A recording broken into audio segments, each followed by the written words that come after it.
Welcome back to another episode of the Rossetti and Stewart Podcast. It is I, Antonio Rossetti, with Justin Stewart. What's going on? And we have one special guest today. It's HJ Nelson. How are you doing, man? I'm doing all right, you guys. Living life. Yeah, AJ is a safety for Lincoln, which is a HBCU school in Pennsylvania. And yes, and Justin's my podcast partner. So before we get into asking you questions, I do want to ask Justin, how are you doing today? No, I'm doing good. Didn't get a lot of sleep yesterday, but, I'm up and, I'm alive, so I really can't complain too much, though. But before you do, move on with the interview, though, I want to plug our show. You can find our show on Apple Podcasts, Google Podcasts, Spotify, YouTube, pretty much wherever you get your podcast is search the Rossetti and Stewart Podcast. Throwing it back to you. I appreciate that, and yes, I do want to say I've been doing pretty decent as well. I stayed up late last night to watch Connor McDavid get another 3 points. Wow. He has 82 points already in only 42 games, so that means he's guaranteed to have 1 point per game, which is he's having the greatest season since Mario Lemieux since 1996. That sounds like a Hart Trophy winner to me. That's all I'm gonna say. I think he took last year's Hart skimp. Personal. Well, did he? Oh, it was Austin Matthews that won it last year, right? Yeah. Meanwhile, he had 17 less points. Wow. Yeah. Yeah. But anyways, AJ, you're here today, and you guys wrapped up your season a couple of months ago. Yeah. Just tell us a little bit about the season and how it went. The season started. Well, it was a record-breaking season for one, but the season started off pretty hot for us actually. Outside of our first game, we played Delaware State, but that was a non-conference game, kind of like a money game. After that, we went on to win 2 games. We went 2-8, but that kind of doesn't tell the story because we had a top 5 ranked defense at one point, and we ended the season below the top 15, considering we had a lot of injuries throughout the season and a lot of suspensions, a lot of other issues going on. We lost, I think it was 3 games in a row by 2 points. We lost 6 of our 8 games by less than 1 touchdown. You feel me? That's football is a game of plays, big plays. So that's one big play going our way. The difference between us being 8-2 and 2-8. You feel me? So, and I feel like when you look at the stats, we had our quarterback Isaiah Freeman. Shout out my boy Isaiah. He was a freshman, but he won Rookie of the Year and Offensive Player of the Year for rookie. We had 2 DBs go All-American. We had another offensive lineman go All-American. We had a lot of talent this year. And there was a lot of our first years being put together, a lot of new players, a lot of transfers with the transfer portal being as hot as it was. And next year we getting all of our key components back, minus our 2 All-American DBs. Got our new quarterback back. Got all of our running backs back, receivers, DBs, linebackers. Also shout out my Mike linebacker. He just graduated too. So we got a lot of people coming back next year, coaching staff coming back, growing. So it's a lot of hope going into next year, and I feel like we could take over the CIAA. So as far as last year goes, just on a personal note, what were some of the things you did that you really liked, and then just some things this upcoming season that you could probably build upon as far as performance-wise? Me personally, I'm considering, like Tony said, I'm a free safety. I came into college at 159 pounds. Mm-hmm. I played corner actually, 6'2", 159 pounds, and so I was always underweight. But my speed made up for it, and my IQ made up for it. So this season, I kind of made it a personal thing to kind of get bigger, gain a lot of weight, so I could make those tackles I needed to coming down on players. We had a couple teams that had some tight ends that was 6'6", 6'7". So I made it personal to the point where just play my game, but also put on weight. So, I can make those key tackles that was the difference between first downs and 3rd and 1, 4th and 1. So, how much weight do you want to gain or are actively gaining? Over a break, so from December 9th to today to the date, I've gained 12 pounds. So I'm currently sitting at 171 pounds. I was able to put on a lot of weight. I want to get to at least 180 by the time August comes around. I feel like that's my comfortable weight. I don't want to be too heavy so I can feel sluggish. I want to still keep my explosiveness, which is probably my best part of my game, being able to be explosive and athletic. So I want to keep my speed. So 180, I feel like I'll be able to be healthy and also be able to still maintain my speed, and it won't slow me down whatsoever. It'll be at my top tier. Yeah, I remember like when you were at Stowe, you were really big on like the 5-yard shove. You know what I mean? Like as soon as they snap the ball, your hands are there. You know, it's a real aggressive. That's what led me to transitioning from corner to safety. My coach saw it one day. Our free safety had went down. We were doing practice. We had no free safeties due to COVID. A lot of people were hurt or out, and they had to quarantine. It was like we're just trying out some DBs at safety. There's like everybody kept saying, AJ, go back up there. You know what I mean?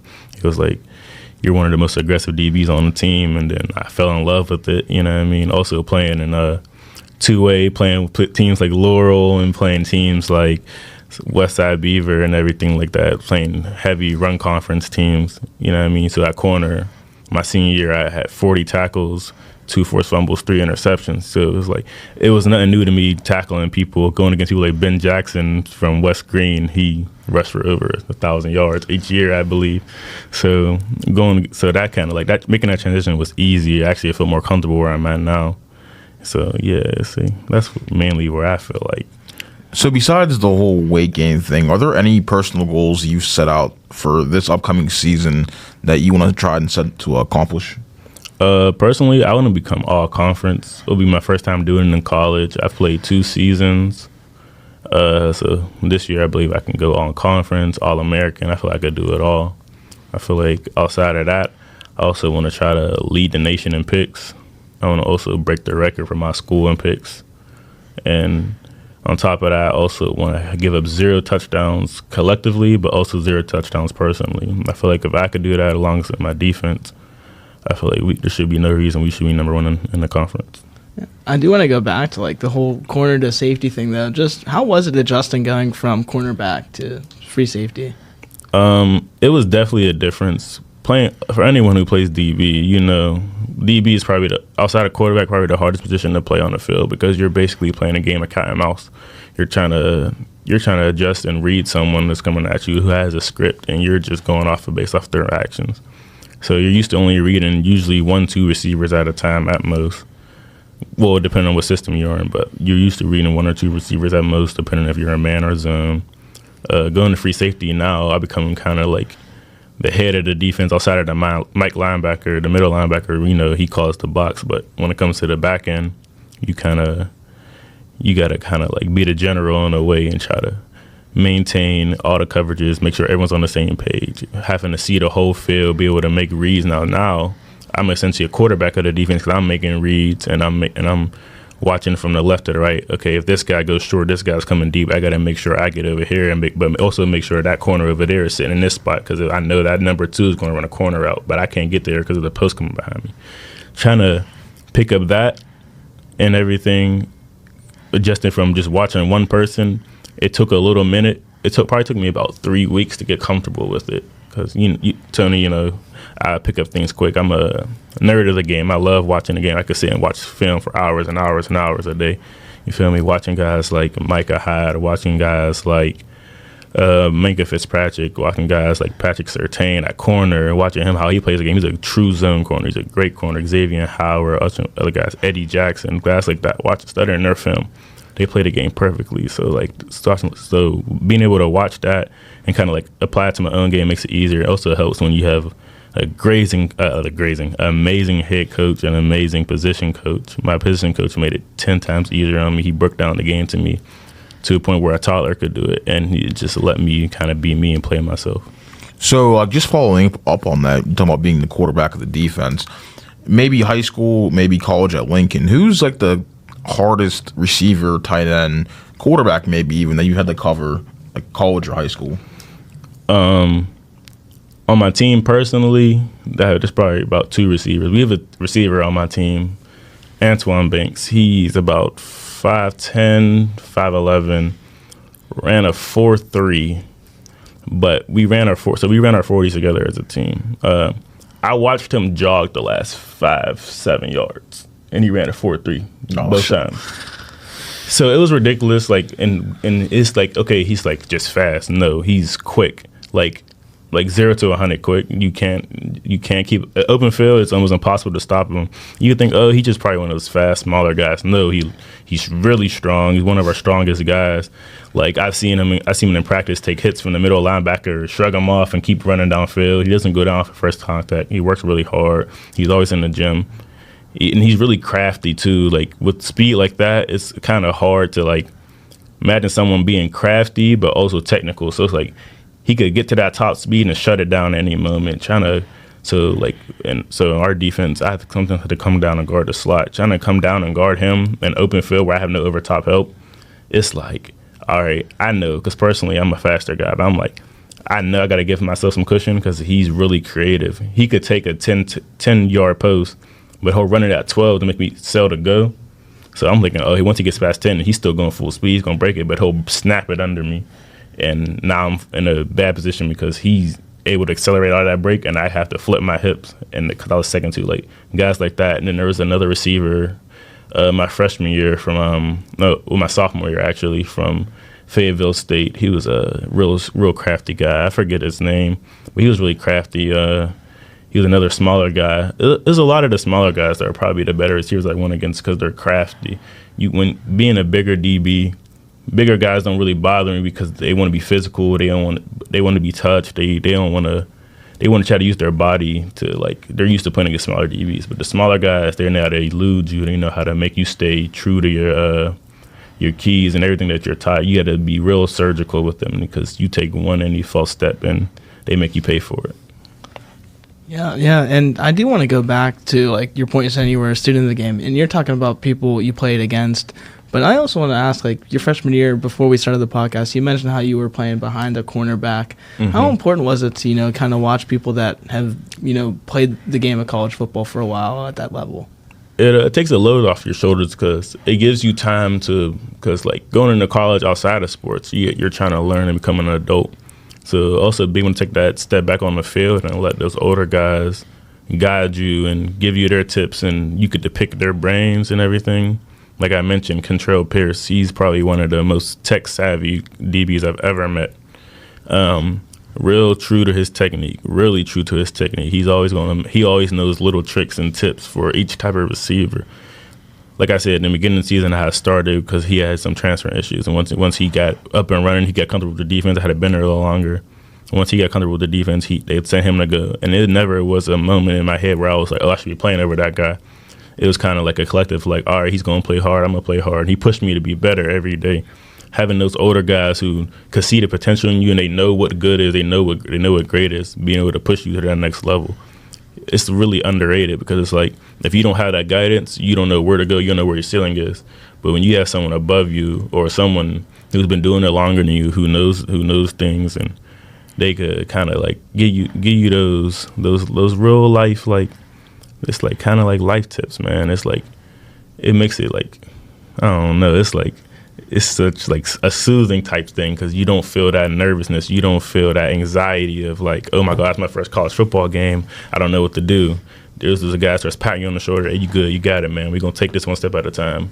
It makes life a lot easier. You mentioned having like a support system with the players, you just alluded to it, but like as far as coaches go, do you feel that same kind of like energy from them as well? I love my coaches, man. I feel like my coaches, like I was telling Tony, because me and Tony talk all the time. I was telling him, my coaches are more than coaches to me. I see them as father figures, as people who are true role models, people I truly look up to. I go to my coaches about anything, and I never feel awkward. I always feel like I can go to them, go to their office anytime. I could text them anytime, call them anytime. I can call them anytime, and they're going to answer their phone for me.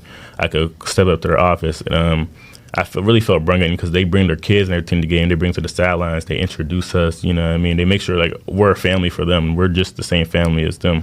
Whenever they have issues going on, they're coming to us as well. So it's never like we're on the outside. Being able to go to my coaches at any time of need, it makes life a lot easier. Yeah, and I do want to go back just one more time to like when you first went to Lincoln. How was it, adjusting from a high school to a college level? And you also mentioned too, like you were. Like Rochester, for example, you talked about a little bit before that pod. They run the ball pretty much every play. Every play, pretty much. How was it adjusting to like teams that now pass more than run? Oh, it was. Let my coach tell it. he said sometimes I have my head stuck in the mud because it was kind of like pulling teeth from somebody sometimes with me, man. It was like I was able to pick up quick, but it was still like I was uncomfortable. So I would go back to like my own old habits.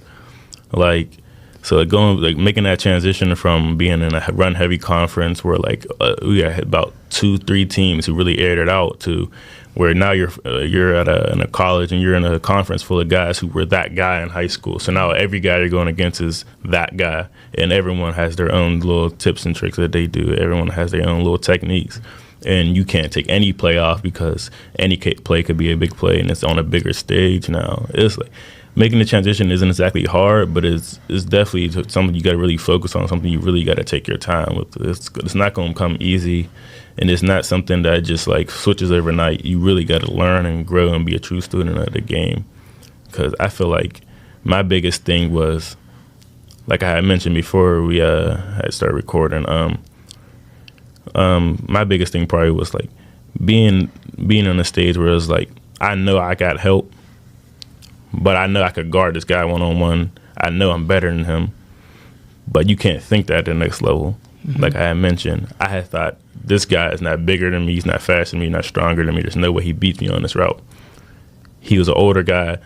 I had made a mistake in my technique, and he basically exposed me for it, blew me over the top.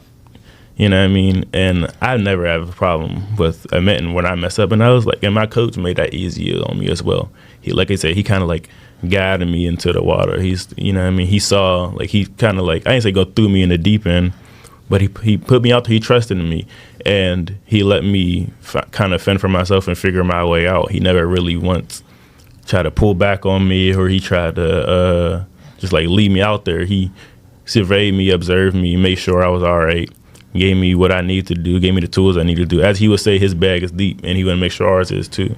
So he always made sure I had what I needed to survive and be the great player that he knew I can be. Mm-hmm. And it wasn't like a baptism by fire thing. It was like, hey, we're going to throw you out there, but if there's something I think you can improve on, we're going to work on that. Yeah, exactly. It's like he may notice something on film that like no one's going to notice in the game. I might look perfect on the film, but my coach played pro, so he might see something in practice, and we will dedicate after practice. Like, he's one of those coaches where if he has the time, he has the time.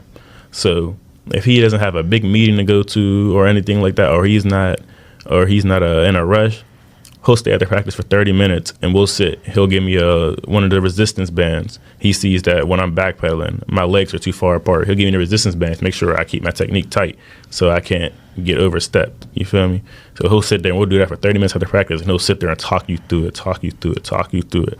He'll be really patient with you, and that's like the biggest thing going to the next level. Finding coaches who are patient with you, finding coaches who really take their time and they really want to truly see you grow and don't want to just use you to be successful. They want you to be successful. Mm-hmm. Just to touch upon it, that though, so you've talked about the transition from high school to college football. What about more so off the field, just adjusting to college life at an HBCU? What's that adjustment been like? Coming from the area I came from, my high school, I went to a predominantly African-American high school. Transitioning to college life, though, going from like a high school, like in high school, people are there because they have to be. Mm-hmm. People are there because they don't want to get in trouble, or they're there. They're just fooling around most of the time. Going to a college where everyone's there because they want to be successful in one way or another. Everyone has their own goals and ambitions that they're chasing after now. Being surrounded by people who truly want to take it to that next level and who truly want to see you grow as well. Like I was mentioning to Tony, I'm a real like laid back person. I'm never really out. I don't really like enjoy being out in space much, like being in people's faces. That's just like not me as a person. Like I'm friendly, but I rather stay to myself and everything. I'm just a quiet person, you know what I mean? But going to Lincoln really brought me out of my shell in a way. It really made me want to build those bonds and relationships and friendships with people. It's kind of impossible not to at Lincoln, because it's like you go to class with people or your professors, you know what I mean? It's like you find an interest in people's lives and the things that's going on campus. They make sure to keep all the student life activated on campus. They try to make sure everyone's attending all these events. They throwing things in the cat. You go into the cafeteria, they have the fraternity, sorority serving food sometimes, or there's days when the athletes were serving food, or there's days when we just have music playing and they have games up on the screen, or things like that of that nature. Taking that next step, like going from high school to college, and like stepping out of my shell and getting comfortable with being uncomfortable. Lincoln definitely was it for me. Like, they definitely made it so it's like you don't feel out of place at all. They make sure that you feel like you're at home, you're with family, you're surrounded by people of your color, of your ethnicity, people of your ambition and goal, people who really, truly you kind of like cooperate with in a way. So I think you were talking about it like off, we weren't recording though, but what made you commit to Lincoln as opposed to some other schools? I had a few offers in high school. I ain't gonna say a few. I ain't gonna say the number, but I had a decent amount of offers in high school. I had some Division I AA, some Power 5, some D2, D3, NIA. I had it all over the board. And all the visits that I went on, I just didn't like. I feel like the coaches, all the other places, I didn't feel at home. I didn't feel like they really were like connecting with me. Like Lincoln, for example, Coach Turner, he's my defensive coordinator. He's the one who came out. He came out from Philadelphia, came out to get me, came out and watch one of the games. And he also came out, kept in contact with me, always make sure he's always in contact with me. The one who came and offered me personally as a defensive coordinator. It's not a recruiter, it's a defensive coordinator. Coming to personally recruit me and a couple other of my teammates and talking to me. And he kept engaged with me. He made sure that I was okay. He asked me if I need anything. He constantly kept in contact with me. He didn't let me fall off through the whole recruiting process. And even once I got up there, he made sure to keep the relationship and a bond with me. I didn't feel that at any other school whatsoever. It's like the only other place that I was seriously entertaining was Bowling Green State, and I had to prefer a walk-on there. But I felt more comfortable going to Lincoln, and they made me feel like I wasn't going to be rushed in and kind of just lost in the sauce. They kind of made sure that I was there. I was a part of their family, and they made sure that to keep in contact with me, make sure I kept everything okay and step up with my standards. Yeah. And I do want to go back, to like just your high school days. How has like the environment at like Stowe Rocks helped you at like the next level? It kind of keeps you on your toes. Mm-hmm. It keeps you so you're ready for everything, man. It's like nothing, like you always expect the unexpected coming from Stowe Rocks. I mean, that environment. People who know, that environment's a funny one. But going to Lincoln, be able to be kind of like ready for anything. There's be days where my dorm was right next to the basketball courts. Right, there'd be days I'd be asleep. You feel me? I just came back from a 3-4 day road trip. You feel me? I just came back from a 10-hour ride from North Carolina. It was a Sunday. And you think, everyone's probably staying in on Sunday. They're doing their laundry, catching up on homework. It's 11 o'clock in the morning, and there's speakers on the basketball court. There's people blasting music, selling clothes, selling food, and everything. It's never like, oh my God, these guys again.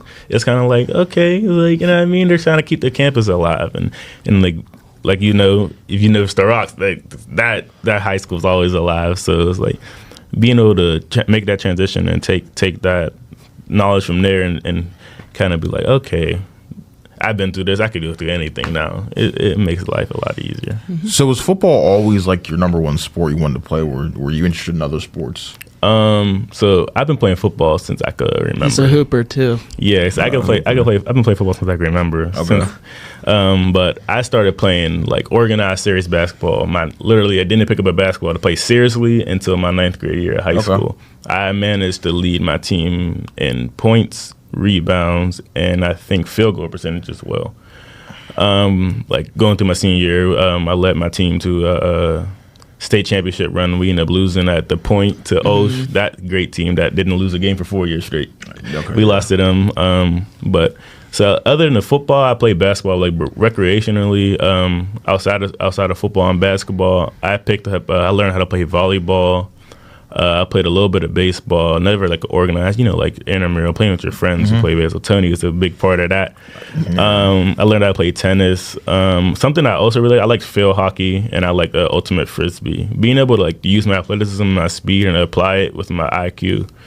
Games, anything that requires me to like be like use anything outside of my athletic ability and actually use IQ and different things like that. It's a type of sports that I really found like interesting. Now, were there did you get any offers to play basketball in college or no? Yeah, I had a few offers for basketball as well, but COVID actually cut my senior year short, and we were on a big state championship run. But I had got hurt. I had sprained my MCL actually. So like I kind of like balanced out because like I was kind of waiting on some basketball offers first before I committed to Lincoln. I was like, okay, let's see what's going to happen. And I was playing great, but I got hurt the game before COVID ended everyone's season. So I was like, okay, like, it didn't really matter. And I didn't really. I'm going to say I wasn't really prepared to play basketball at the next level because I was the tallest person in my starting lineup. I'm 6'2". I was a center at 6'2". At the next level, I was going to have to play a point guard. It's like I had a ball handle, I had a shot, I had the IQ, but I had never had to play that in high school. I never had to get comfortable with this. I was really uncomfortable, and I feel like I could have made the transition? Yes. But I feel like with my size, my play style at 6'2", I was a more interior type scorer. Like I modeled my game after people like DeMar DeRozan. Like that's my type of game. I was a real mid-range savvy guy. Like I could take you off the dribble, one dribble pull up, or I could post you up and post fade, like Kobe, guys like that, like or like a younger Michael Jordan before he started extending his range when he was more comfortable on the inside. Like I could finish with both hands. I had a 36-inch vertical in high school, and now it's a 39-inch, 40-inch vertical. So like being like one of those guys, like trying to like take that to the next level for basketball, it's like I could have did it, but football I was already, I'm not gonna say in my prime, but I was already comfortable. I was already making that transition. I was already able to see like I could take this football stuff far because my body was already physically there for football. I was a bigger guy in football, smaller guy in basketball, I was a bigger guy in football. Being 6'2", it's like my size was going to do me a lot better in football than it was in basketball. I do want to like ask a follow up to that though. So football, obviously, it's opened a lot of doors for you as far as playing and meeting coaches and brotherhood and all that stuff. But like outside of football, has it opened the door to like other opportunities, like whether it be in school, like out of state, things of that nature? Yes. A lot of people don't understand that. People see athletes, they just see us for what we do in our respective sport. We get to network with a lot of different people, like even outside of sports. For example, my head coach, Joshua Dean, he was in the NFL, so he brings in a lot of guys who didn't always just play football. He brings in a lot of guys who just, business opportunities. He brings in a lot of guys who just want to see us exceed at the next level and everything. And to me personally, I'm going to school for physical therapy. So I get to be, like, being in sports, you get to be around athletic trainers and physical therapists all the time. So a lot of our coaches, they have conversations with us one-on-one. They want to figure out what we want to do at the next level. They always tell us have a backup plan, have a first plan. Football is our love and our passion, but football is not always going to be there. So they always make sure to bring in people or put us around people or connect us with people for whatever you want to do after college. So football isn't always going to be the answer for everyone. And, God bless people who are actually able to play at the next level, and not everyone's able to do that. So being able to, have that safety net in the way, it's like, all right, I know if I don't go play pro, I still have a hand I could reach out. I still have someone's hand out there. I still have a number I could call, and I could have an opportunity at the flip of a hat. You feel me? So it makes it really good. Another thing too is physical therapy. Like I could keep you around football as well. Yeah, exactly. You know what I mean? Like you could be a physical therapist for a team or something like that. Yeah. So even though like afterwards, if you don't play football, like you'll still I'll still be able to be around the game that I love, being able to witness the things that bring me true happiness and joy. Yeah, that's another reason why I pick physical therapy. Yeah, and speaking of like physical therapy, that's helping others. But I do want to talk about like Stowe this year. So they had another solid season in football. Yeah. And I don't know if you saw it, but like Zay Davis and One Way Out made it on the Channel 11 News. Yes, and they made it onto our podcast too. Yes,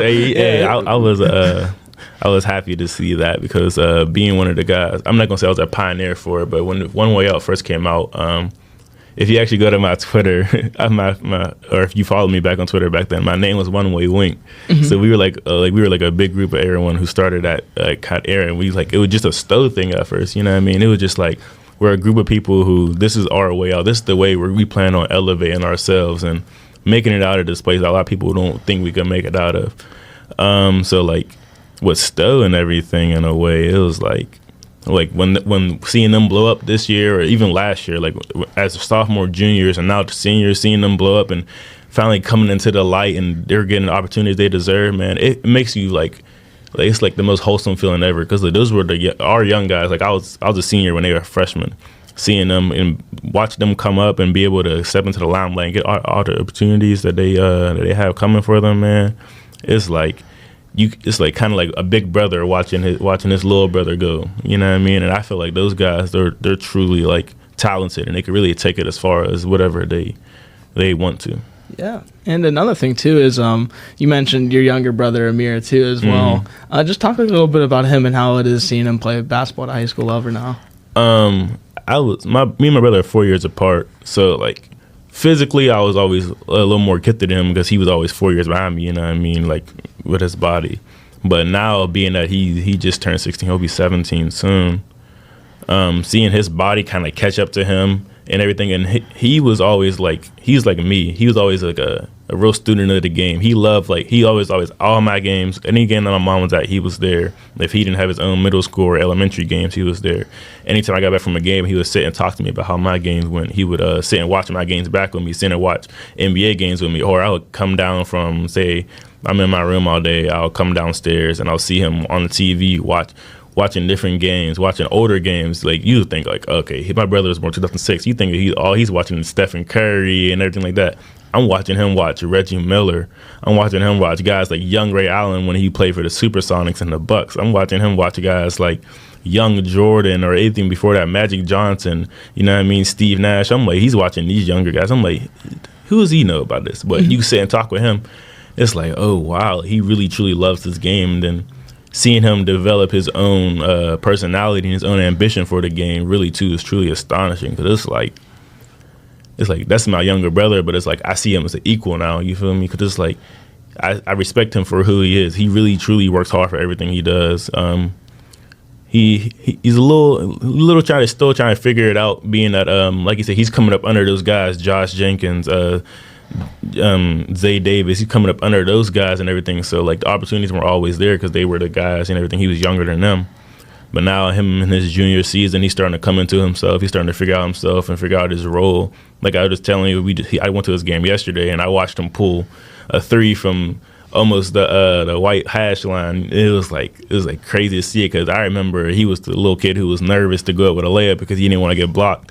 And now I'm seeing him. He's telling guys, "You got to step up." It's like okay, he got it in him. He got that killer instinct in him, and I love to see it last night, man. Yeah, I just remember like how like I was taller at him at a point, just playing in the backyard, and now it's it's he crazy. Hit that crazy growth spurt, man.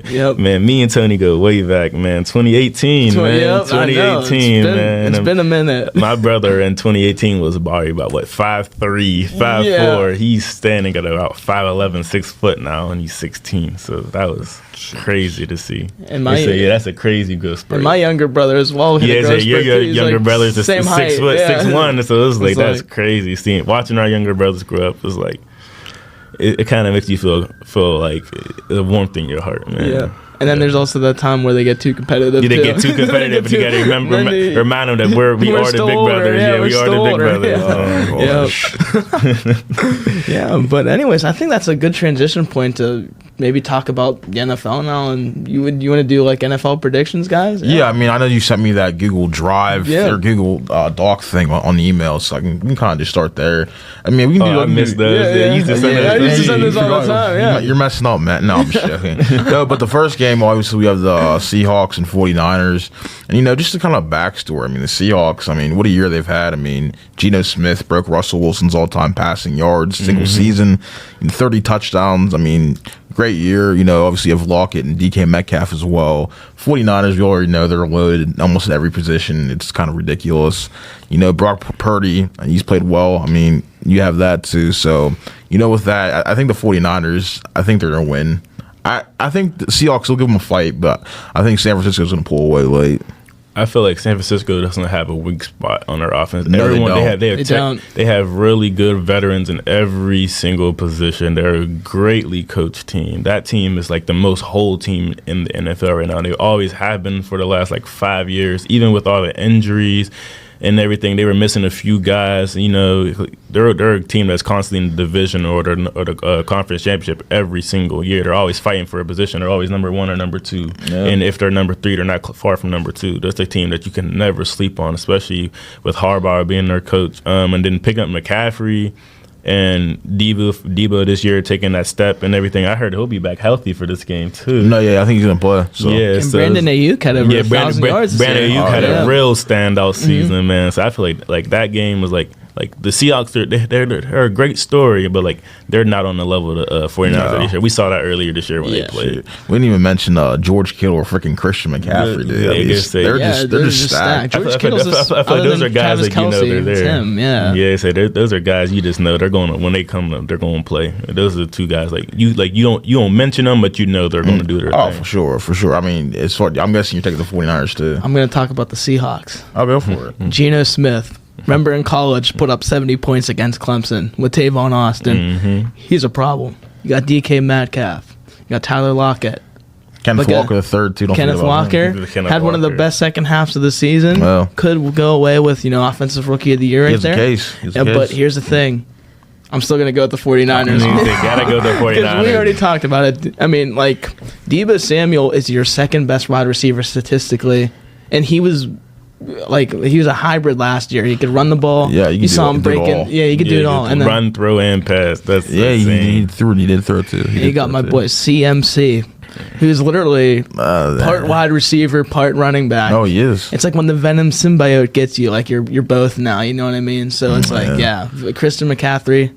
Oh yeah, they're gonna win that game. Yeah, I feel like that game is I feel it's gonna be a good game, but I feel like the score is not gonna tell the story. I feel like that game's gonna look, on paper it's not gonna look good, but if you watch the game, I feel like it's gonna be a real physical game, and they're really hopefully Purdy could take this playoff pressure because he's a younger quarterback, but I feel like he's going to be able to take them at least out of this round. I don't know about the next, but this round they can take them out of. He just needs to make no mistakes, really. Yeah, so if he doesn't make any mistakes, they win the game. Because he has all the pieces. You know what I mean? And he's also not going against the Legion of Boom. That Seahawks defense, that Seahawks back end, they're not as good as they once were. They gave up a lot of passing yards this year, and their run defense also was sketchy. They had good games, but they were too inconsistent this year. I feel like if the 49ers could start off slow, methodically running the ball against them, open up those gaps, hitting the outside, hitting the C gap, forcing them to spread out the Seahawks, and then being able to have guys like Ayuk, and if Debo does play, being able to spread them out and be able to distribute the ball to those guys in open space and let them work what they're best at. The 49ers they're gonna blow the water out. And Jamal Adams has been out the whole year too. Yeah, so he's not playing. He's not playing. No, I'm just saying he's been gone but when they do get him back, Seahawks at least have a fighting chance when they have him back. They drafted a couple guys this past year. They had really good years. One dude had 6 interceptions. I think. That was it, Tariq Woolen. I think he's a star in the making though. But no, they're gonna have a high draft pick next year too. So with the whole Russell Wilson trade, so the Seahawks, I think they'll probably be defensive heavy this draft, and once they do that, they'll probably be solid next year again too. So, but I do want to move on though. Next game. I think this game's probably gonna be a 50-50, but the Chargers and Jaguars, that's probably the most interesting game to me because I think it can go either way.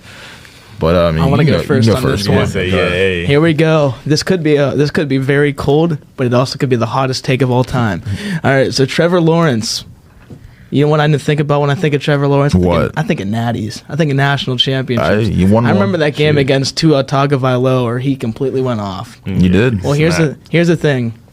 You got some really talented receivers. Christian Kirk ended up being a really good signing. And, I think that team, they've won, 4 and 5 in a row, something like that? No, they played well the second half. They definitely played a great second half of the season. The Chargers, though, they've played hot, too. Justin Herbert, they've been a team under the radar after a slow start because everyone thought that they were going to be, Chiefs level. But here's the thing, I think a lot of football is momentum too. A big play. And I think the Jaguars are just clicking. And I know last game it was kind of Trevor Lawrence missed some passes, but I think at home, that home field advantage, I think Saxonville's back. I think they're going to win this game. Yeah, just to touch upon that though, but like you mentioned it, Jacksonville, just considering where they were a year ago. And I'm not going to get into all that because I've really strong feelings about that. But just the remarkable transformation, and this is what happens when you have a guy like Doug Peterson, Super Bowl champion before, just like comes in. Like, you know, even when they were like 2-6 or whatever it was, I mean, you could still see they were losing a lot of close games. So they were clearly a lot better than they were last year. So just to see the complete turnaround, like, I think it's incredible, though. But I do think they're going to win because I think Mike Williams isn't playing for the Chargers. That's a big piece. And, you know, Keenan Allen, you know, as good as he is, you know, you never know what you're going to get with him. And their run game, although Austin Eckler is a beast, a lot of touchdowns, man, one of the best touchdown playmakers in the whole league. You know, their run game isn't great either. So yeah, really inconsistent. Yeah, their defense, while it's talented, really talented on paper, arguably top five. Paper, but it's like they don't mesh together. No, they don't. It's kind of been all over the place. So I think Jacksonville's going to win this one. Yeah, I got it being a close game. I got Jacksonville by 10 or less. Yeah, I think that might be one of the better games because I will say this though, like the only thing is I thought about it because Jacksonville scored 40 against the Chargers earlier this season. They blew them out, yeah. It's tough to beat a team twice, but after seeing that game, I just don't know if they match up with Jacksonville, especially how they're playing. So yeah, that's the thing about football, man. I'd rather start out slow and finish strong than start out strong and finish slow. Mm-hmm. I mean, we've seen other teams in the past, whether it be the Cardinals or Steelers, start out really well, and then like once December hits, they just hit that brick wall, and it's just like a struggle. And Same way with the Eagles this year, they started off really high, 11-0. Even they hit a bit of a brick wall though. But like, yeah, it's just like, you know, them who was I gonna say? So the Jaguars, I would even say. Not the Cowboys. I'm trying to think of another team that played well. Well, the Texans started slow and finished slow. Anyway, Texans, very funny. My Steelers started off really. Steelers, they're another team that finished strong. Like, it's just one of those things. Are you talking about a team that started strong? Yeah, I feel like there's another team in the playoffs that kind of finished strong. There's the Giants who kind of finished. Somewhat. I mean, wait, what's it called? Actually, the Cowboys did start off like kind of rocky. They're like off and on all season. It wasn't like a big drop. It was like off and on. Maybe there was. Maybe it was just the Jaguars that really like kind of did that. I feel like the Jaguars are really the only team that started off really bad, and no one really saw them. Bengals. Bengals. That's another team that they got off to a slow start. I mean, they could have been 0-3 easily, and then Joe Shiesty, my man. My boy Cal Adamitis too. Yeah. No, that's true. That is true. I mean, he still lost to us, but we ain't gonna talk about it. Steelers from week 1. That's another story. It's crazy. No, but it's because they didn't have my long snapper Cal. They would have had a good snap to the kicker. I mean, in all fairness, that is a very valid argument, though. That actually is an argument. So, are you going with the Jaguars? Or are you going with the Chargers? Yeah, I said Jags. Okay. Yeah. I got all right. well. Okay, cool. So we can just do tomorrow then. So I'm trying to think who's the first game. Okay, so I think there's 2 games. There might be 3 Sunday. We could.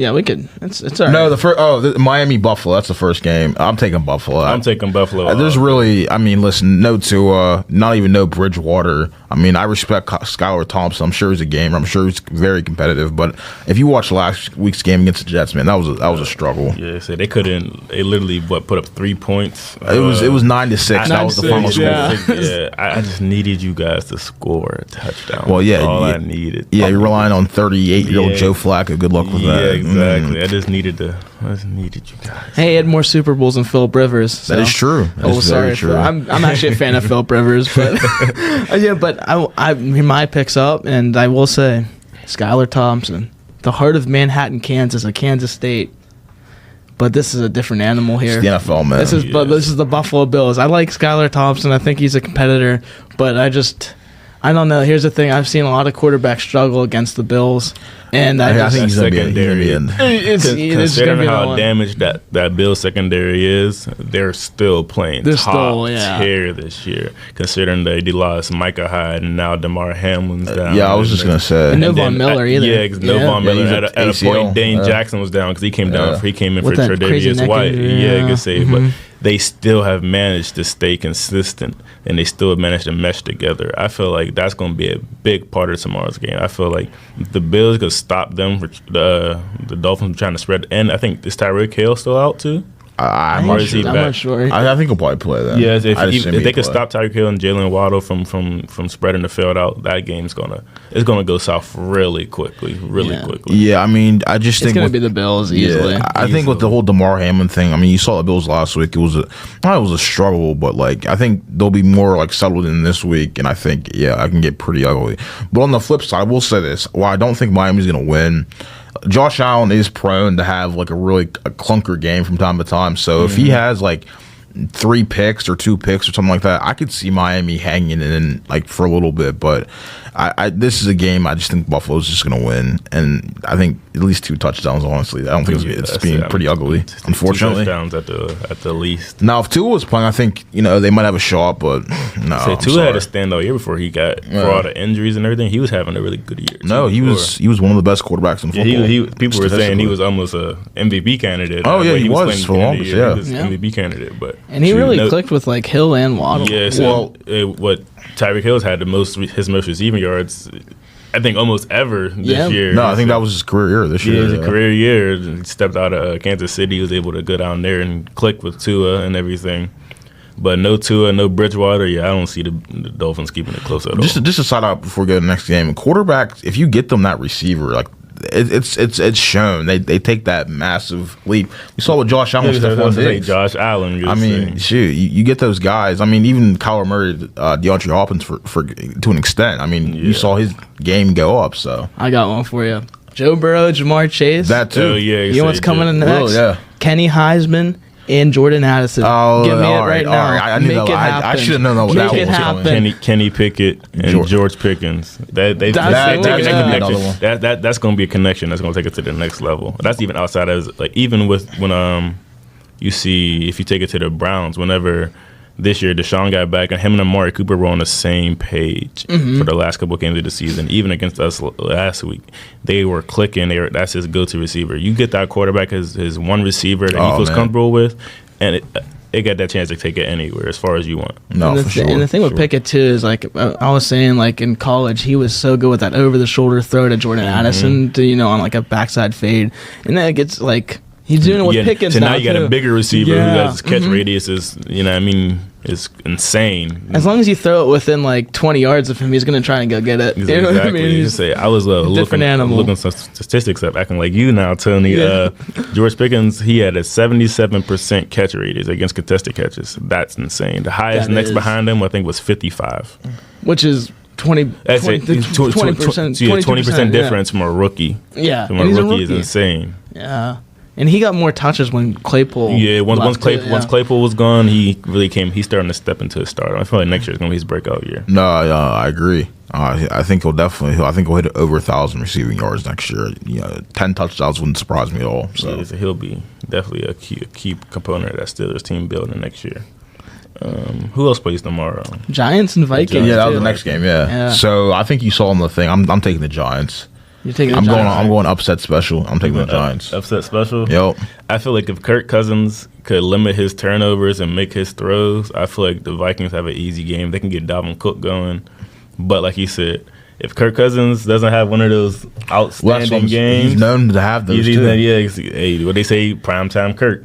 But if he doesn't have one of those good games, I feel like the Giants could sneak a game here. I got it being a 3-point game if they could sneak a game. No, I think it'll be a lot closer than like some people think. I just think the Vikings, to me, they're a good team. Don't get me wrong, but some of the wins they've had this year, they've been like really close games. Yeah, really close. I mean, he could say the same for the Giants though too. Well, yeah. I mean, either way, every team has those kind of games, but like it's just like the Colts game in particular was just the way it just unfolded. It was just that game should have never been like that. No. That Colts team was nowhere near as good as talented they were on paper this year. That's a whole other episode, man. The whole Colts thing, bro. But like we can have a whole episode on probably that. We should have an episode on like the Minnesota Vikings, man. Probably could. They've had teams in the past that have looked really, really good, but I feel like they look really good the last 4 years. Yeah. Like I said, I've been a fan of.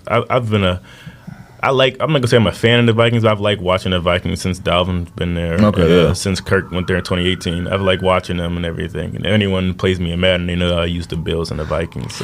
So here's the main concern I have. The Bills are such a problem in Madden. Oh well, they're a cheat code. Yeah. Here's the problem I have with the Vikings. So they're all their losses. They've been really ugly games. Like the Packers game, they got killed. The Dallas absolutely embarrassed them. So like those are playoff contenders right there where Green Bay was. Yeah. But like those are teams that are more highly thought of than the Colts. So I see they put the Giants and they could have lost that game too. And I think the Giants, like I said, I think Kirk Cousins.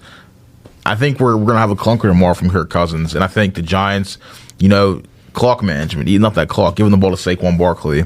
Daniel Jones can run too. I will say this about Daniel Jones: he's taken a lot of crap his first few years, and I can kind of see some of the criticism. But let's be honest, the Giants were not good. The team around him was just nowhere near it is now, and I think it's a lot better now, obviously. And Daniel Jones, he's played well considering the circumstances. So I think if he can make a throw or two, make a big 50-yard pass play for a touchdown, have Saquon get involved often and early. I mean, who knows, man? I think this can be a 50-50 game, but I'm going to take the Giants by a field goal. I'm going to go with that. That's what I said. But I feel like if Kirk Cousins can perform, and on top of the Daniel Jones thing, he has potential this game to get a big throw, but he is thrown against a very good veteran, Patrick Peterson. No, he's had a great year, Patrick Peterson. Considering how old he is, how long he's been in the league, he's had a very good year. Yeah. So I feel like he's, like you said, Daniel Jones is going to have one of those games. I just don't see him having it. I got the Vikings by a touchdown. Fair enough. Yeah, I will say this, I saw Daniel Jones play in college. 2018, it was Pitt versus Duke. 54-45. It was a shootout. Daniel Jones has been a competitor. Yes, he has the potential. And I think he's had arguably probably his best season. And he's had pieces this year for once. And even then, Galladay's been out and stuff like that. They've had players out and stuff. And he's still performing. He's still coming in every week and giving them a chance. Yeah. And my thing is, though, at the end of the day, I just think that the Vikings at home. You saw the Minneapolis Miracle game, but at the same time, we also saw the Blair Walsh game in Gopher Stadium, wherever Minnesota plays. I think it's called that. I don't know. I should know, but I don't. But yeah, so they've had their ups and downs, but I think the Vikings, they're just one of those franchises that they eventually lose a game, but I don't think it's this one. I think they're going to beat the Giants. It's going to be a close game. But I think that the Vikings are just a more complete team, and they just have a little bit more pieces. I feel like they have a lot more firepower on offense. Yeah, you got Justin Jefferson. I know he got hurt though a little bit at the tail end. That could be an issue. And then you got Adam Thielen, and then you picked up Hawkinson as well. T.J. Hawkinson, he's been definitely their safety net this year when they can't throw it to Jay Jettas or they can't throw it to Thielen. They're good at checking down to him over the middle, and he's good at after the first contact. He's good at picking up a few extra yards. So. Yeah, he's really good in the flat. He's a really good tight end. Yeah, that leads to our next game, Ravens and Bengals. Oh boy, that has potential to be Jets or not Jets, but Bills Dolphins 2.0. That really does. Yeah, so I feel like it's gonna be close. They don't have Lamar Jackson not playing this week. Huntley hasn't played terribly. I don't think he's going to play. I think it's going to be the third stringer. Yes, I think it's the third stringer. Anthony Brown from Oregon, transferred from Boston College. It's like that team, they still have, their defense is still pretty good. No, it is. Let's not forget, that Ravens defense, it hurts me to say this to the Steelers, that Ravens defense is really good this year. But they also don't have the firepower on offense. No. Not having their best player, and arguably a top 5 quarterback in the league, and Lamar Jackson not playing, not even having his backup playing, and Huntley played good behind Lamar this year. When Lamar went down, he played decent. He did what he could for someone who is coming trying to fill the shoes of arguably one of the elite quarterbacks in the league. He tried, but going against that a Bengals team that's looking out for redemption, and they're trying to actually really take it to that next step this year, trying to go to the bowl again and win this time, trying to get back to the Super Bowl. Joe Burrow coming back, and I feel like he's going to have something off the tear for them. Being that the last time they played, if you watch the last game they played, it wasn't pretty. I feel like this game not going to be pretty either. Mm-hmm. Here's the deal about the Ravens. They're two, in my opinion, they're one-dimensional. It's Lamar Jackson or bust. And I think, back when he won the MVP, they could run the ball well. They had J.K. Dobbins, in the backfield. They had some other guys that were Mark Ingram too. They all three of them went off as far as performance that year. And the receivers, I know Mark Andrews, really good tight end. Don't get me wrong, but outside of him, there's just really not enough on offense. There's a bunch of guys that are probably at best maybe number 3 receivers on really good teams, and I just think.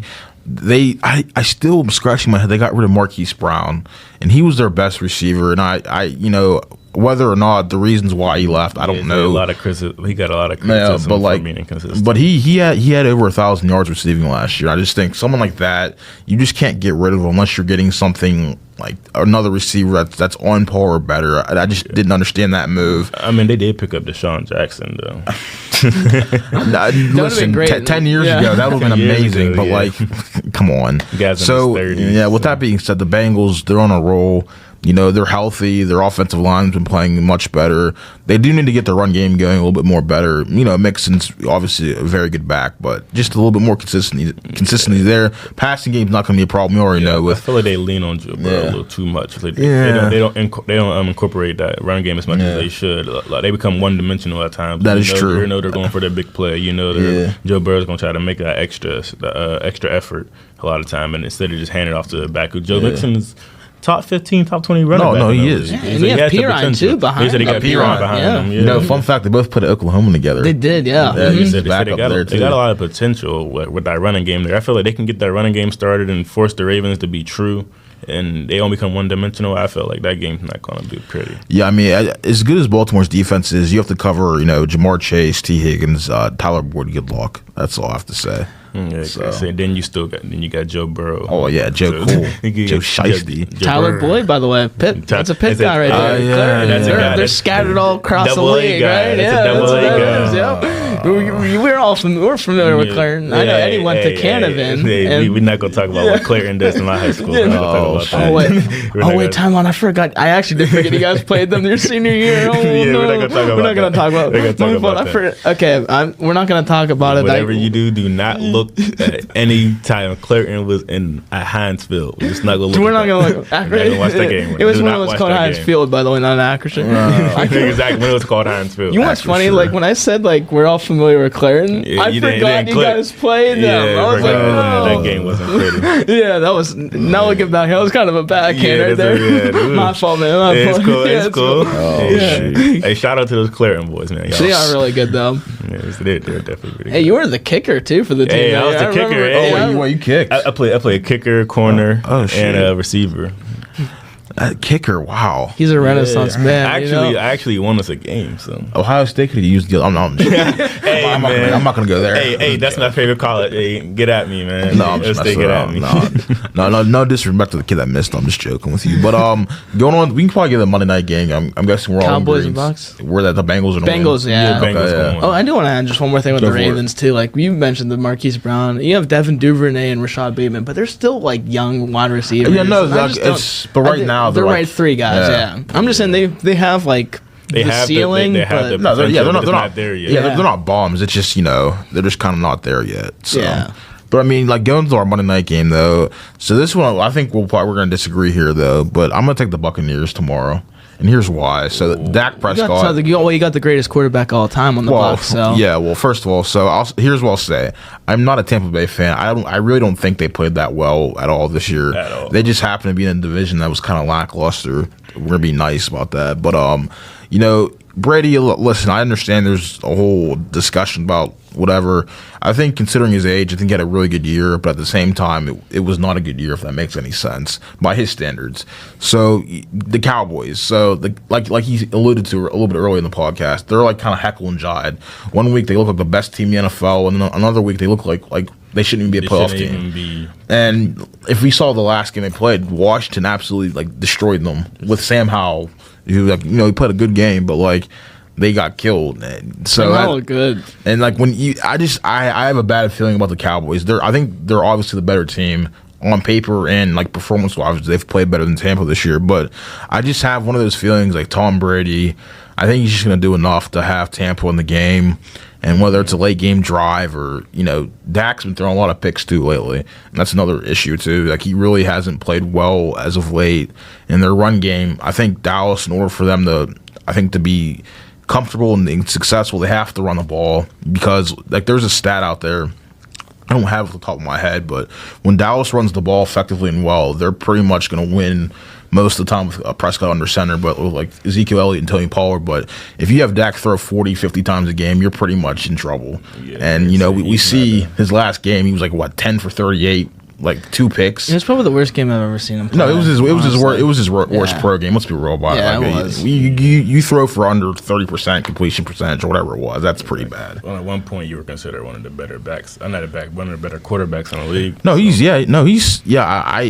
like Prescott, but it's just he I just feel like hasn't. he's too inconsistent. Yeah. I feel like when it comes to like the big moments, he doesn't perform. Like, And that's why- like those drives yeah. that we see Brady make, those fourth quarter, Yeah. a minute 30 to go. You got one timeout. You're on your own 25. Yeah. You got to get down there. You got to score a touchdown. Like a field goal is easy to get, but Yeah. get down there, get a touchdown, and you're going against one of the better defenses. We've seen Brady make that continuously throughout his career. That's why people consider him the GOAT. I feel like Brady's going to have one of those games where he's going to bring Tampa through in the last minute. It's going to be one of those games where it's going to be hard fought, and then Brady's going to find a way to squeeze out again. I do want to hand it off to you, though, but I will say this about Brady. So this year's Brady reminds me a lot of last year's Ben Roethlisberger and from this standpoint. So, like, a lot of the times they would get off to horrible starts. It just very slow first 3 quarters, but whenever the game mattered most, your season was on the line, whatever you want, they made those. They still had that innate ability to make those clutch throws, and I think Brady still has that in him. It's obviously not pretty the way he's played this year, but I think if Tampa's defense is still solid, if they can get Dak to have a couple turnovers, I think Tampa's going to win this game. Honestly, if Brady has the ball with under 2 minutes left for a chance to win the game, I'm taking Brady. I don't care what anyone says. I feel like those are odds like you can't bet against Brady. No. I know odds, but I definitely feel like the Buccaneers they're going to pull it out. Here's my thoughts. Tom Brady, you guys all know my opinion on Tom Brady. I think he's the GOAT. I think he's the greatest of all time. I mean, how many fourth quarter drives is he going to have and continue to win? Like, it's like even against Patrick Mahomes, he had that fourth quarter drive, He did. send that team to the Super Bowl, win the Super Bowl that year too. It's just like, is it time for another one? Yeah, I feel like this is going to be a game where they're going to get it out. I feel like if they can get out of this round, I feel like they have a good chance of making it to the Super Bowl. Now here's where I change that NFC. though. Like if the Eagles lose out, I feel like the NFC is not stacked.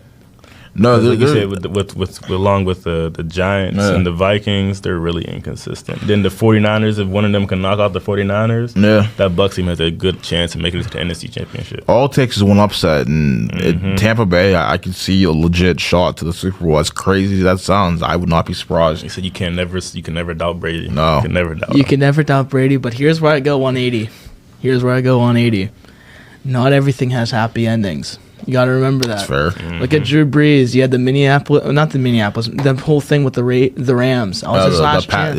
Pass interference. His last chance, and then all of a sudden that closed. Ben Roethlisberger left his career after what the Chiefs did to them last year. Phillip Rivers, you finished his career with the Colts. You can't get any worse than that.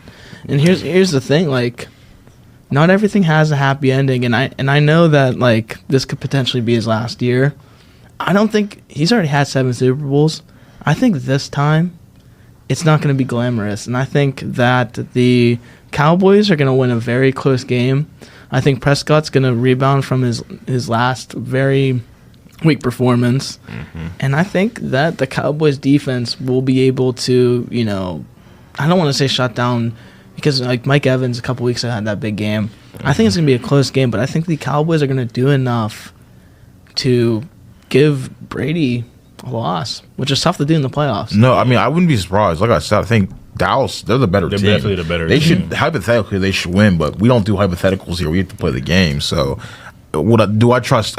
For me, what it comes down to is, do I trust Tom Brady more, or do I trust Dak Prescott? Do I trust a guy who has 7 Super Bowls or a guy that's won 1 career playoff game? And that, to me, I wouldn't be surprised if the Cowboys won, though, but that's where I draw the line for me personally. Yeah. Hey, if Mark Sanchez can do it, Dak Prescott can do it. I feel like the different factor in the game, like the biggest factor of the game is going to be getting Tony Pollard and Ezekiel Elliott started. Oh no, for sure. If they can get them started early and they can keep them consistent, they can keep them both fresh, keep them both involved in the game throughout the entire game, and then towards the end of the game, they still keep their foot on the gas and they don't slow down. That's a lot of people mess up. They slow down with Brady. They lose that drive, lose all their momentum. They can keep the momentum and keep their foot on the gas, keep their foot on their necks, and they don't let Brady get a chance to come back.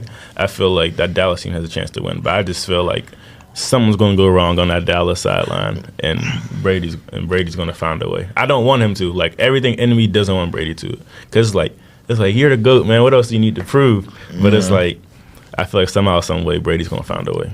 I could see it going either way. Like, yeah, I feel like it can go either way. No, it's it really is. I'm just going on the limb because I don't know. I just think the storybook ending is going to be for the Bills, not for Brady this year. Yeah, you know what I mean? Yeah. Here, I'll go a little ahead of myself. Even though I have Tampa winning, I don't think they're gonna make the Super Bowl. Yeah, I don't think they're gonna. I think NFC Championship at best. I think the winner of this game will lose in the next round. I mean, we can go to that. So we can do the NFC or AFC first. And up to you. So we have the Eagles. So Tampa Bay would be the lowest. No. Yeah. They wouldn't be the lowest seed. Who would be the Giants? You pick the Giants. So it would be the Giants and Eagles, I think. Would it be? Yeah. Yeah. For me, it would be the Eagles and the Cowboys. Yeah. It would. Yeah. I'll have to take the Eagles. I'm going the Eagles too. Yeah. I'm taking the Eagles. Yeah, I take the Eagles. But I mean, so what would the other match be? It would be San Francisco and then Dallas or. For you, it'd be San Francisco and the Buccaneers. Well, we saw what happened to San Francisco. They'd kill Tampa Bay again defensively. I mean, anytime I know I just sung Tom Brady's praise like 2 minutes ago, but if you have Nick Bosa and those guys coming at you every play, it's a wrap. For me, it would be San Fran and Minnesota, and I'd go with San Fran. They're just playing. They're red hot. So we have San Francisco in the championship. So I feel like regardless, San Francisco is going to be an NFC championship. So who do you have? Like you taking the Eagles too? Still, regardless. Yeah, it's going to be San Fran and the Eagles. Okay, I have San Fran and the Eagles too. San Fran and Eagles. We might as well finish out the NFC bracket. Then I'm going to take San Francisco. I'm going to take San Francisco. Oh, yeah. On my document, I picked San Fran, but I'm going to be different for the podcast. Okay, go for it. I'm going to go with the Eagles. Because at the beginning of the year, I said the Bills and Eagles. I'm just going to stick with it because that would be one hell of a prediction. So yeah, I mean, this once again, NFC Championship game. Both of those teams 50-50. They're both great teams in their own rights. But I think Philly's kind of just been stumbling a little bit here as of late, and I think the 49ers, they've been playing better.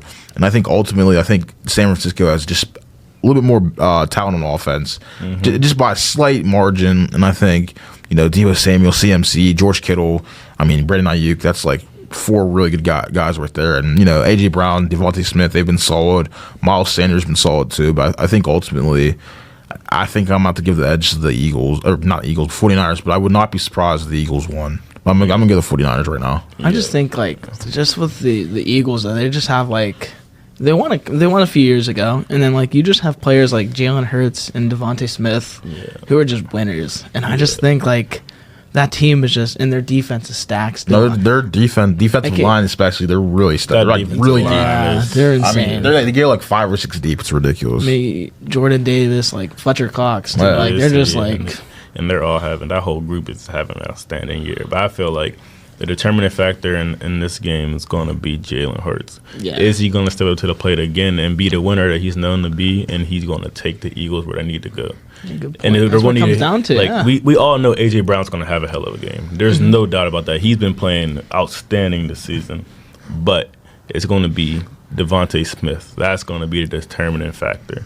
He's going to have a good game behind A.J. Brown, because if he doesn't, that 49ers offense is going to be explosive and put up a lot of points, and A.J. Brown's not going to be able to carry that entire load the whole game, because they will game plan for him. They will make sure that they adjust to him. Devontae Smith is going to have to take a step up and really come out of his shell this game. That's what it comes down to, just your playmakers making plays at the end of the day. Yeah, like I said, that's all it's going to come down to. I feel like that game's going to be a good game regardless of how they play. Either way. I feel it's going to be a high-scoring shootout, though. I feel it's going to be the high 20s, 30s. Yeah, I could see it because they're both strong defenses, but I feel like their offenses is overpowers. Even as good as their defenses are, both offenses are really strong. Jalen Hurts threw for over 300 yards, 4 times this year. Yeah, shoot. But we can go after the AFC. So I picked the Jaguars. They'd face the Chiefs. I'm taking the Chiefs. Come on, taking the Chiefs. As good as the story Jacksonville's been, Patrick Mahomes. Come on, bro. The whole thing with you lost Tyreek Hill, so there's gonna be a massive drop off. Please, come on. And he still had statistically one of his best years. I think he broke the record for total yards for a quarterback. So he's the MVP. I know. Listen, it's great. Jalen Hurts had a great first 12, 13 weeks, but he got hurt. But yeah, he and that really, I think, derailed his everybody case. I heard him. Like once he got hurt, that's funny. They say got hurt. But, oh, I didn't even realize. Yeah, oh, man. Once Hurts got hurt, that killed his case for like being MVP because Mahomes played consistent through the entire year, per usual. Everyone knew it was going to happen. Yeah. But I feel like that Chiefs team is just they've been together so long, and then that offense is clicking. Even though there's a whole bunch of new pieces, that offense is Andy Reid has that offense clicking. So on a different level. I feel like their firepower is unmatched when it comes to Jacksonville. I feel like the only team that could rival them right now is probably the 49ers and the Bills when it comes to firepower. No, I agree. I honestly think that, like, even though I'm going to pick the Bills. I think that the Chiefs are the best team, though. Like, especially because you got, like, you lose Tyreek Hill, but you get Valdez-Scantling, you get Juju Smith-Schuster. You have the best tight end in football still. No, you do. Like, and, like, not only that, but, like, their running backs, too, have been good. McKinnon and Pacheco. Yeah. Here's what I'll say. I think Cincinnati and Buffalo have better rosters, but I think what it comes down to is you have the best quarterback in the game. I think that overrides a lot of it. So that's where I stand. I think Buffalo is a better team overall. I think Kansas City's defense is a little weak, but I think they're kind of in a situation where just don't give up too many points and like you'll win the game. That's my opinion. I mean, that's what we saw happen last year. Like, they were able to squeeze out the last because they were able to put up enough points. Their defense gave up a lot of points, but you always know Patrick Mahomes. If there's a will, there's a way. The same with the Bengals. I think the Bengals too. Like they've been really under the radar defensively because they don't have that household name as opposed to some of these other teams. So I think their defense played really well. Well, and they do have Jesse Bates. Jesse Bates is arguably a top two safety in the league. No, I agree. I like Jesse Bates a lot, but I just think like the average fan, they're not gonna a bunch of no namers. Yeah, like unless you really watch football, you're not going to understand how good Jesse Bates is. They have a really good defense though. But I mean, just back to like, so we're all taking the Chiefs. Von Bell's still good too. Yeah, Von Bell's good too. That's a whole nother story, Von Bell. You remember what he did to the Chiefs? That was crazy. But I mean, so we're gonna take all Chiefs. Take the Chiefs. I'm taking the Chiefs. Yeah. So that would leave. So the Bills would be the other team. Who? Bills and Bengals. Bengals. Damn, I hate this. Yeah, that's a 50-50, man. I got the Bills. I want the Bills to take it. I feel like they deserve it this year. I feel like that's gonna be another shootout because even with this unfortunate circumstances of the last time they played, that game you could see it had the potential to be a real shootout. There was and not even like a high scoring shootout, like a point where like teams are constantly getting stops and flipping field position. This back and forth, real tug of war type game. And I feel like that's what that game is going to be again. But I feel like the Bills have a little more drive, so they have a little bit more to play for now with everything. I feel like the Bills their willpower is going to push them through, and Josh Allen's going to be able to be finally people can stop saying, oh, he's never won anything, and he's going to actually make it to the AFC Championship, and it's going to be Bills and Chiefs again. Yeah, I agree. I think, like I said, it's like a 50-50 game, so I would not be surprised if Cincinnati found a way to win. But I just think the DeMar Hamlin thing, I think that gives them extra juice going to the postseason here. And I think Buffalo, they've been playing pretty well the entire year for the most part. So I think with all of that, I think Josh Allen's going to make a few plays here down the stretch. However the game plays out, I think Buffalo's going to pull find a way to win, honestly. Same here. I just think, like, after watching Josh Allen last year, he was not the reason why they lost to the Chiefs. Like, he played a hell of a game. He scored, like, with, like, how many seconds left? 13 seconds left. 13 seconds left. Perfect time management. But apparently it wasn't perfect time management. Wasn't that his first time that deep in the playoffs ever? So that's one other issue too. I mean, first of all, I don't know why you didn't kick it out of bounds. That you could have killed 3-4 seconds off there. And then the whole prevent defense thing, that kind of bothered me a little bit. It still kind of bothers me to this day. I'm not even a Bills fan, but that bothers me. But that's a whole other story. Yeah. But I mean, so that leaves us with Bills Chiefs, another playoff apparent matchup again. I'm taking the Bills this time, man. I think this has to be their year. I mean, they've come so close to beating the Chiefs multiple times. I think this is the year they finally break through. I do. Yeah, I feel like the Bills got it for sure this year. The only thing that I'm worried about that concerns me is that Bills running game. They can't consistently run the ball. Josh Allen they're pretty much their first running back one. Yeah. But I feel like if they can't get that running game started, and then they allow the Chiefs to settle in and get comfortable, they could send more guys at Josh Allen because that's what the Chiefs like to do. They could send a lot of pressure. They don't like to send it back in coverage. If they could send guys at Josh Allen because they know he's not going to run the ball, and they don't got to stay true and they don't got to stay disciplined. And Andy Reid could, let his dogs loose. I feel like that game's going to get. I feel like that game's going to be like a tough game for them. But they can get their running game going, even if it's just with Josh Allen or if it's with Singletary. They can get anyone running the ball, and they could, get those harder in first down when it's 3rd and 3, and they don't got to check it down. They don't got to check it down to Dawson Knox. They could, run the ball, get those 3 yards, and keep the clock running and everything. I feel like that game's going to go to the Bills' way. Yeah, I think I'm kind of on the same thing. The thing that concerns me though is different. I think it's just without DeMar Hamlin, Micah Hyde, and Von Miller, will they be able to slow down the Chiefs like they did earlier in the year? But I think just with the Bills, I think that they'll be able to score more than the Chiefs, because I think that this will be a higher scoring game, and I think that like you said, they like to send guys on, but if they could just attack the middle and stuff like that, and just have Josh Allen kind of go off and find Gabriel Davis and Stephon Diggs. Stephon Diggs going to be there. You remember the Minneapolis Miracle, of course. Exactly. I think the Bills. I'm going to take the Bills on that. I got the Bills squeezing it out. So here's the thing. I think Josh Allen will have to play his best game all year against the Chiefs. He will. He's going to be perfect. No. He can't make no. But I think he's going to play a really good game. No, I agree too. I think this is probably if it gets to this point, this will be the most important game in his career. Because I think if you can beat the Chiefs, there's no one left in his way at that point. But the 49ers. I think the 49ers outside of the bracket is going to be. My thing is, I think it's going to come down to who has the ball last in that game, and if it's Josh Allen, I'm taking Josh Allen, baby. But if it's Mahomes, I think Kansas City. I feel like statistically, when it comes to these two teams, it always comes down to what quarterback has the ball last. Yeah. It's always going to be that way. Here's what I'll say before we move on to Super Bowl picks. It's NCAA. Oh, sorry. No, you go. No, go ahead. I was just gonna say it's like NCAA 14. You're not stopping the other team. You just need to score more. You got to keep scoring. You got to keep. But scoring. go ahead, Justin. We saw last year in the playoff game against Kansas City when Josh Allen is firing on all cylinders. He can go toe to toe with Mahomes. He's one of the few quarterbacks. Him, Joe Burrow. Maybe you can argue maybe another quarterback or two, but those guys, he can go toe to toe with Mahomes. You score a touchdown, I can score a touchdown too. We saw similar arm strength, similar mobility. We saw the last 5 minutes of that fourth quarter last year. So that's all I'm saying. But I think Buffalo. I think they're gonna do enough on defense to win. I do. So I got Buffalo in a close game. So do I. By 7 or less. Yeah.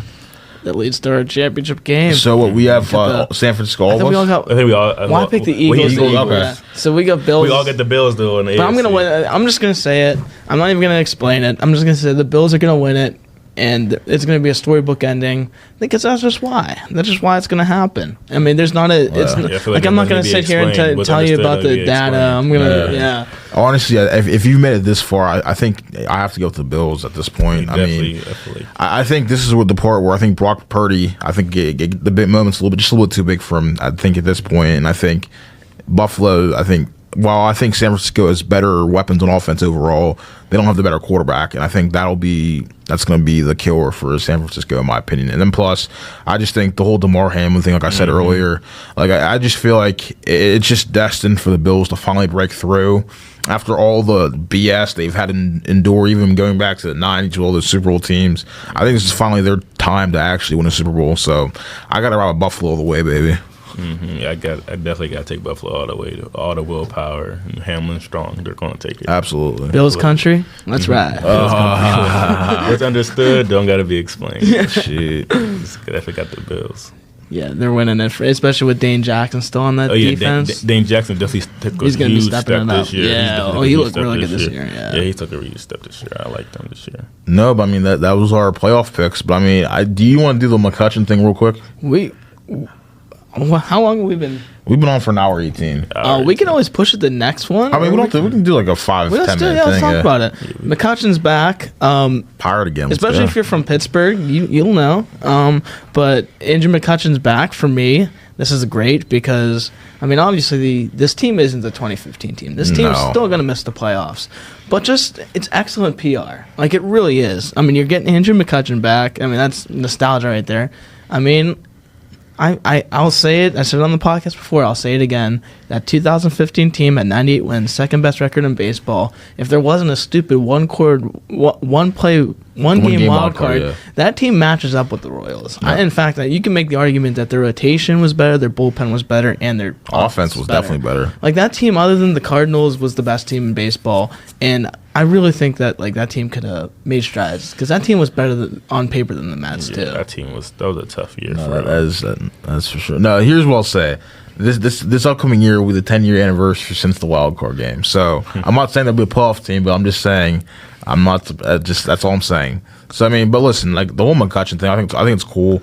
I know people are they're gonna find something they can complain about because that's what fans do when you root for a losing organization, though. But like, here's what I'll say. So like McCutchen, like I mean, Tony, I'm sure maybe even you to an extent too. Like when we grew up, man, we were like teenagers, preteens. Pirates baseball, it was good for like a solid couple of years, and he was like one of the best players in all of baseball. So you had that. I just think as a Pirate fan, even going deeper, I think he represented hope in some regards. Like he just represented like the whole culture of the Pirates at the time, and just hope that we're going to be a good team again. And they unfortunately didn't break through like in the World Series. That kind of sucks, but like they gave you reason to believe the Pirates, if they do enough, maybe here they might be a good team, and someday down the road we'll see. But like I don't know. I think it's cool. He should definitely retire a Pirate because he's a Pirate through and through. Seeing him in a Yankees uniform, dude, that was disgusting. Yeah, I'm not gonna lie. Without the beard too, that was disgusting. That was even worse. I mean, it was awful. I do want to add too about McCutchen and now I talked about like how it is like nostalgia wise, seeing that like him back in a Pirates, that's gonna be great. But a true homecoming. At the same time, like what's it called? Like this year, he's a really good pickup to have, especially against lefty hitting. Last year, the Pirates needed someone that could hit lefties. Give me one sec. They keep calling me. No, you're good. Yeah, you're good. Yeah, but like the Pirates, like they needed someone that was really good against hitting lefties. And Andrew McCutchen's that guy. Like he's one of the best hitters against left-handed pitchings in all of baseball. So now you got a guy who isn't like Jack Swinsky, who isn't great against lefties. Brian Reynolds, who isn't good against lefties as well. I mean, Ben Gamble was a lefty hitter. Now you have someone in there that could play left field, that could play DH. I think that not only is it good to get someone back like Andrew McCutchen, but it's also one of those things where, hey, now all of a sudden you got someone who could come in here. Had 17 home runs this year.